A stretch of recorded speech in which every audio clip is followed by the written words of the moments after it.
Alright guys, Dominic here for Kit Guru, and you know how there's been this ongoing joke around the 50 series that the 5090 is really a 4090 Ti, and then we said the 5070 Ti is really a 4070 Ti Super Duper?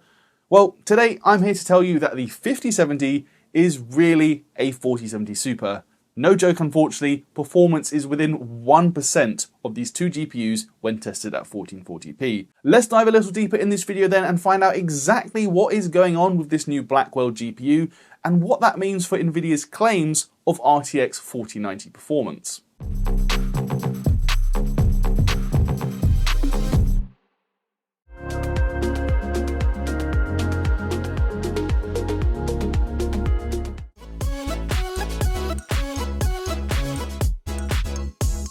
Following on then from the 5070 Ti that hit the market back in February, here we have the next 50 series GPU in the form of the RTX 5070. This time around it's hitting the market with an MSRP of £539 or $549, and that does mark a slight reduction in price compared to the 4070 Super, which launched back in January 2024 with a price of £579 or $599. In terms of its specs then, the 5070 is using a new GB205 die, offering 48 SMs for a total of 6,144 CUDA cores, just 256 more than the original 4070 and actually fewer than the 4070 Super. It's still got 12 gigs of memory operating over 192-bit interface 2, but this time with faster GDDR7 modules, bumping total memory bandwidth to 672 gigabytes a second, while the GPU has a rated clock speed of 2,512 MHz.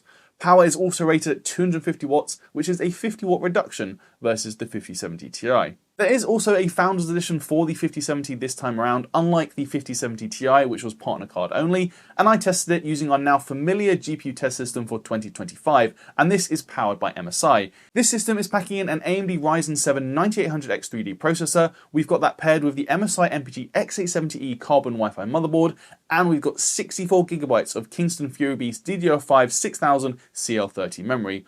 All testing was also done using the MSI MPG 321 URX monitor. Getting right into the charts then, I'm actually going to do things a little bit differently in this video, as I'm not actually going to put all the results up for all 12 games and go through them one by one like I usually do.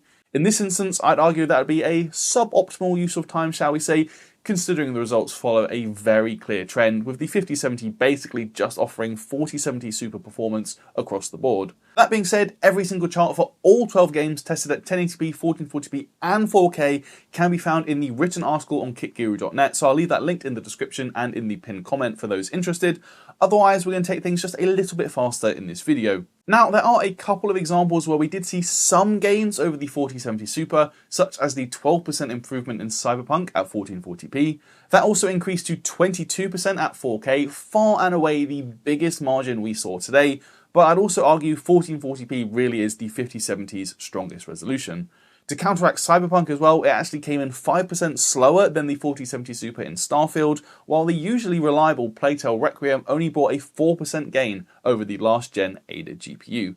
Now, I get that Blackwell has not been about bringing massive architectural improvements, and it's still on the same TSMC 4N node, but the results here just feel very, very limp. In fact, averaged over all 12 games I tested, we ultimately saw very similar performance between the RTX 3080 Ti, the RX 7900 GRE, the 4070 Super, and then the RTX 5070 at 1440p, given just 4% separates those four GPUs. Compared to the vanilla 4070, the 5070 comes in 18% faster on average, while it's 5% slower than the 4070 Ti. It's also 19% slower than the RTX 5070 Ti, while it offers a 55% uplift versus the original RTX 3070, which launched all the way back in 2020.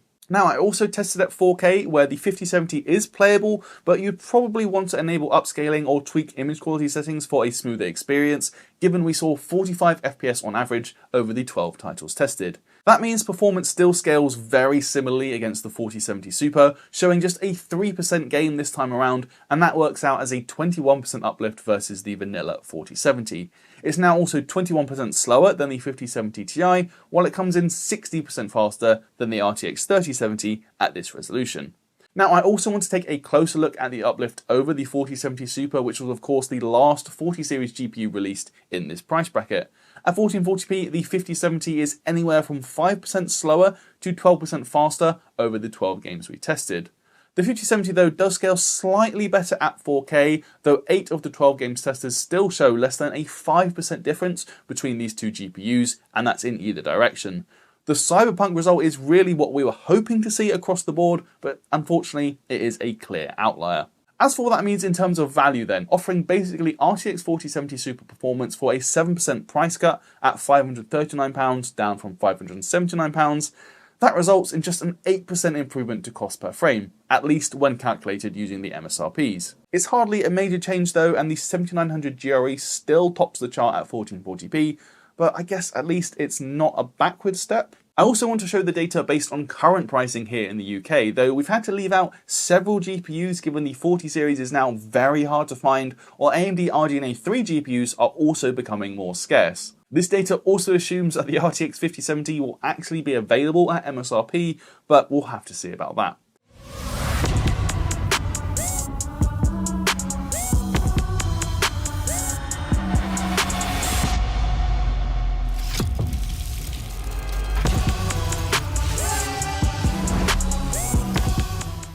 Moving on though, if you're hoping that gains over the 40 series would be more impressive when looking at ray tracing, I am unfortunately going to be the bearer of bad news, as we still saw performance basically matching the 4070 Super across the board.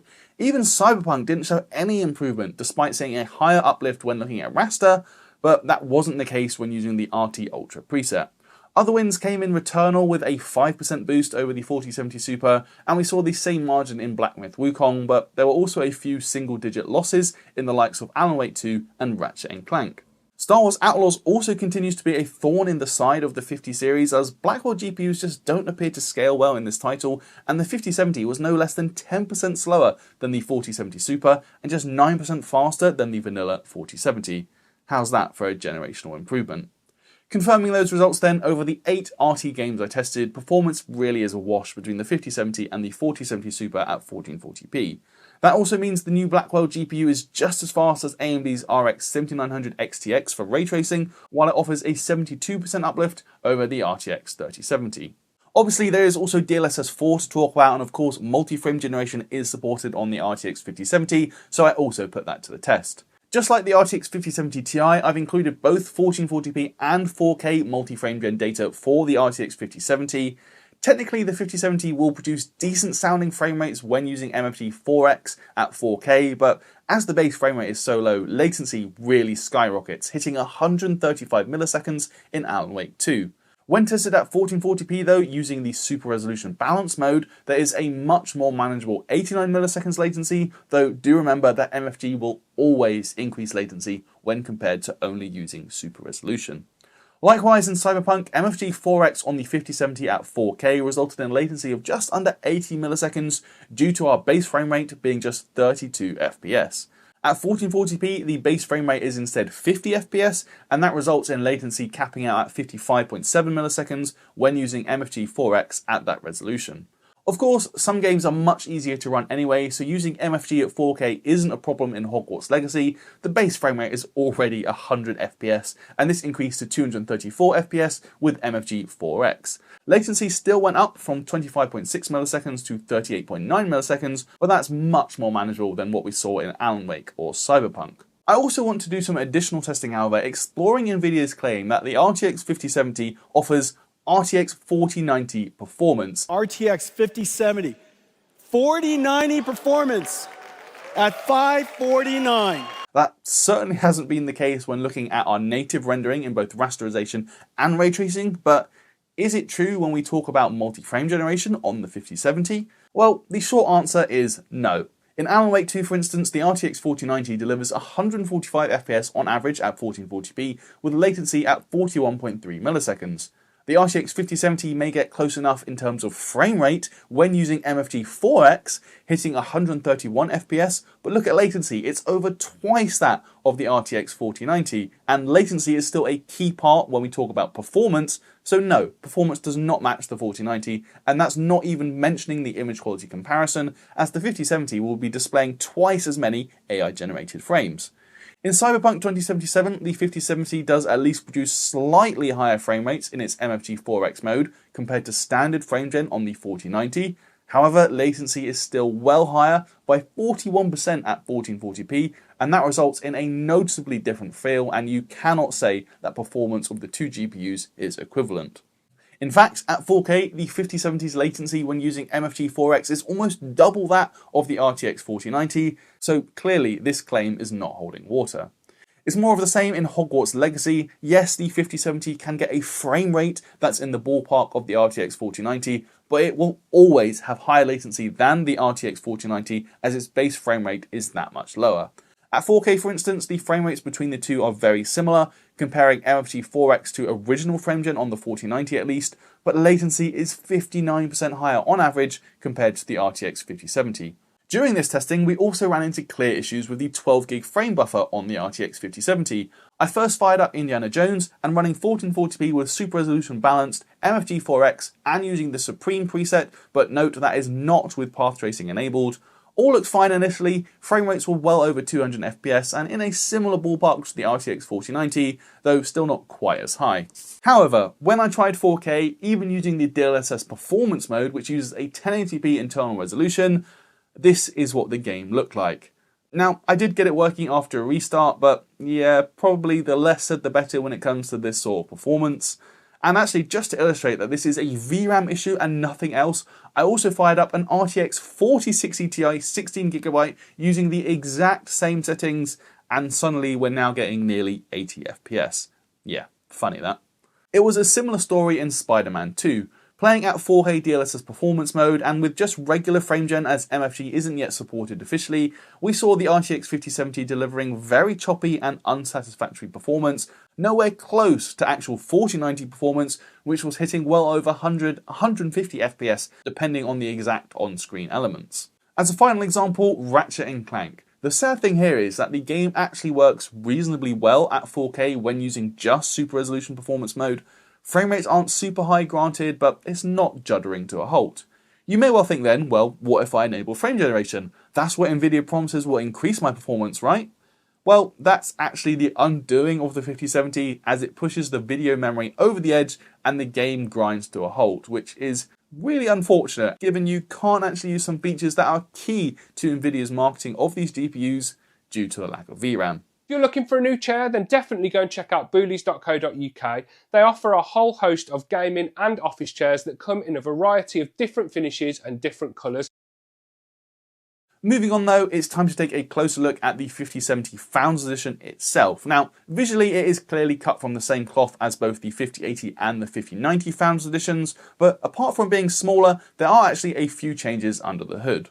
Essentially, it's not quite a double flow-through design anymore, as the PCB is no longer in the middle of the card. It's now back to a more traditional placement.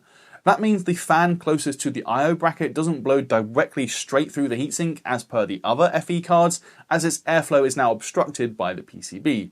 The other fan at the end of the card does still flow air directly through the fin stack though. Internally, there's also no vapor chamber this time round, with Nvidia using a more traditional base plate, while the fin stack utilises 4 heat pipes.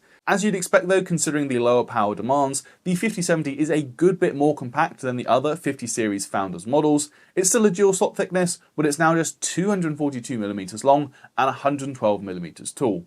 Power is also supplied by a single 12V 2x6 connector, and this has obviously been an area of increasing concern for the likes of the RTX 5090, given the high power demands and uneven load balancing that has been observed by the likes of DeBauer. Now, I did use a current clamp on my 5070 and found that results were absolutely fine, with current coming in between 2.9 amps and 3.7 amps on the individual wires, while total current was about 21 amps, and that checks out considering the 250 watt TGP. Temperatures of the connector itself were also absolutely nothing to worry about, hitting about 45 degrees after a 30-minute 4K stress test, while the cable itself was even cooler. Overall then, I think that the power demands of the 5070 are low enough that the cable itself is unlikely to be an issue, but having said that and having seen how bad the 50 series launch has gone for Nvidia, never say never. As for the card itself though, I'm pleased to say the 5070 Founders Edition does deliver solid temperatures. I don't yet have any other 5070 comparisons for this review, but we saw the 5070 hitting just over 70 degrees on the GPU and 74 degrees on the memory.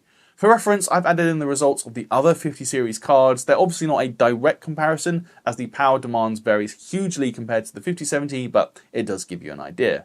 Unfortunately though, the 5070 Founders Edition really isn't the quietest card going. In my testing, the fan spun up to 47% or just under 2400 RPM, and that produced 40 decibels of noise.